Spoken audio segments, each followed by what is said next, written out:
हाँ तो बच्चों, आज की इस वीडियो में हम लोग 9th क्लास का एनसीईआरटी में लेसन फर्स्ट यानी नंबर सिस्टम के बारे में हम लोग पढ़ेंगे।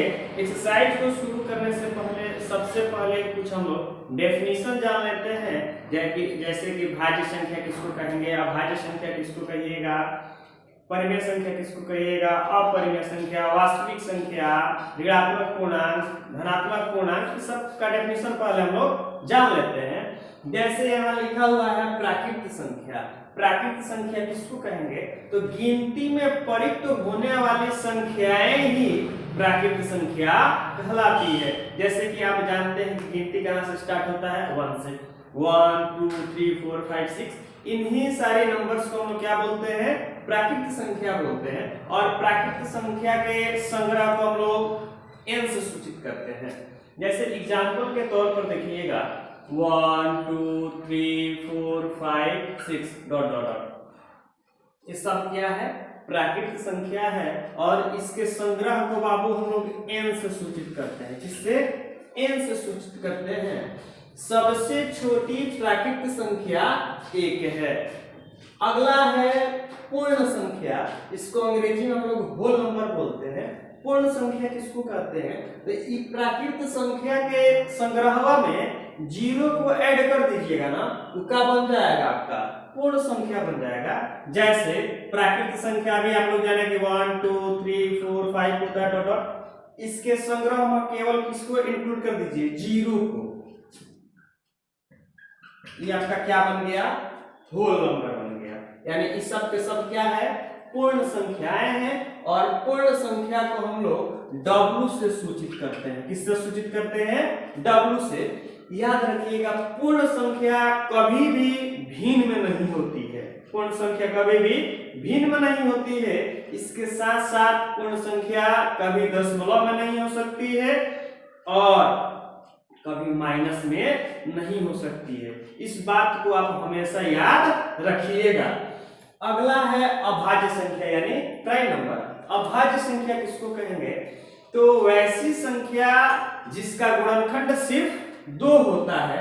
जैसे हम बोले बाबू 3 का जब हम फैक्टर निकालेंगे तो 3 बन जाए 3, इसका फैक्टर कितना निकला, 2 ही निकला ना। जब फैक्टर सिर्फ 2 ही निकलेगा तो उस नंबर को आप लोग लिखिएगा अभाज्य संख्या। या इसका डेफिनेशन एक तरह से और दिया जा सकता है, वैसी संख्याएं जो स्वयं और 1 से कटे या विभाजित हो, उसी संख्या को हम लोग क्या कहेंगे, अभाज्य संख्या कहेंगे। अगला है भाज्य संख्या।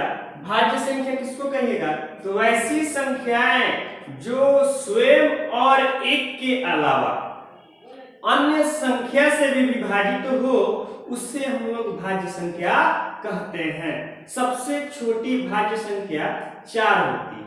इसका डेफिनेशन और एक प्रकार से दे सकते हैं, यानी वैसी संख्या जिसका गुणनखंड 2 से अधिक हो या 1 और स्वयं के अलावा अन्य तीसरी संख्या से भी विभाजित हो, उसी को हम लोग भाज्य संख्या कहते हैं। सबसे छोटी भाज्य संख्या बाबू 4 होती है। 4 6 8 9 10 dot dot dot.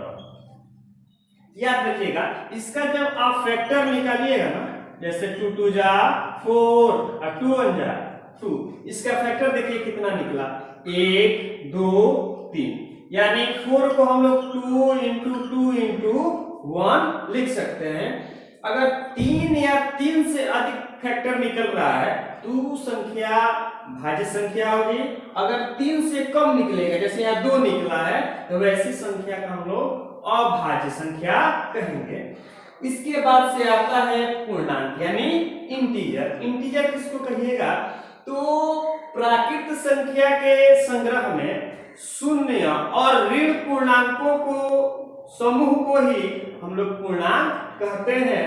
For example -4 -3 -2 -1 0 1 2 3 4 dot dot. इसके बाद से याद रखिएगा, इसमें एक स्मरणीय तथ्य है, जैसे पूर्णांक को हम लोग जेड से सूचित करते हैं। किससे सूचित करते हैं बाबू? जेड से, जो कि जर्मन शब्द जेहलिन से लिया गया है, जिसका अर्थ होता है गिनना। किस शब्द से लिया गया है? जेहलिन से,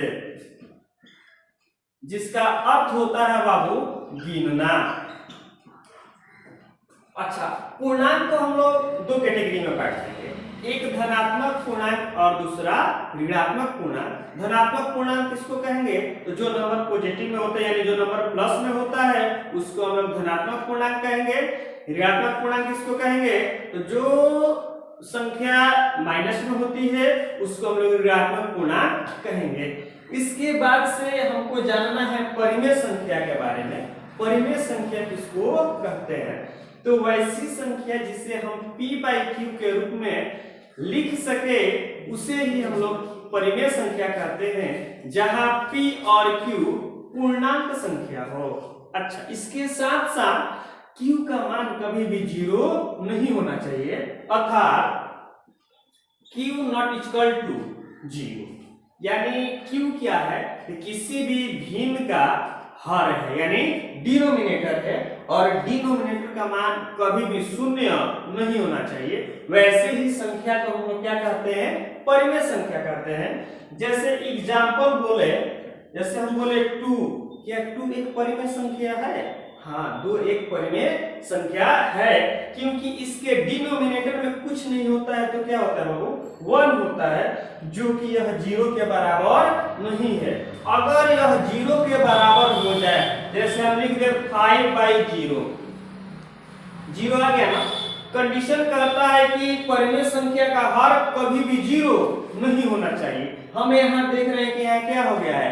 0, इसलिए इसको हम परिमेय संख्या नहीं कह सकते हैं, इसको हम कहेंगे अपरिमेय संख्या कहेंगे। जैसे और एग्जांपल के तौर पे हम देख लेंगे 5/10, ये भी क्या है? परिमेय संख्या है। अगला बाबू है जैसे अपरिमेय संख्या,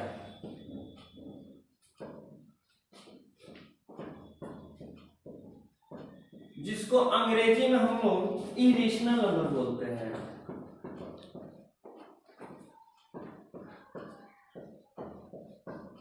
अब देखिए, अपरिमेय संख्या किसको कहते हैं? तो वैसी संख्या जिसे हम p/q के रूप में व्यक्त नहीं कर सके, उसे ही हम लोग अपरिमेय संख्या कहते हैं। जैसे √1, 2, 3, √5। देखिए, रूट के अंदर वैसी संख्या ही होनी चाहिए जिसका स्क्वायर नहीं होता है। जैसे हम आपसे बोल दे, क्या √4 एक अपरिमेय संख्या है? तो √4 बाबू एक अपरिमेय संख्या नहीं है। कैसे? देखिएगा, √4 को हम क्या लिख सकते हैं? 2 × 2। अब बताइए, इसका पेयर लग गया। जब पेयर लग जाएगा तो एक डिजिट क्या निकल जाता है? बाहर निकल जाता है, जो कि यह एक परिमेय संख्या है। जैसे हम बोलते √9 में क्या है? एक परिमेय संख्या। क्यों? क्योंकि 3 का स्क्वायर कितना होता है? 9 होता है।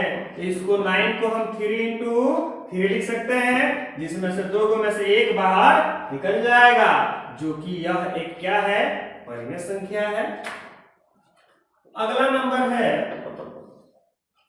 वास्तविक संख्या,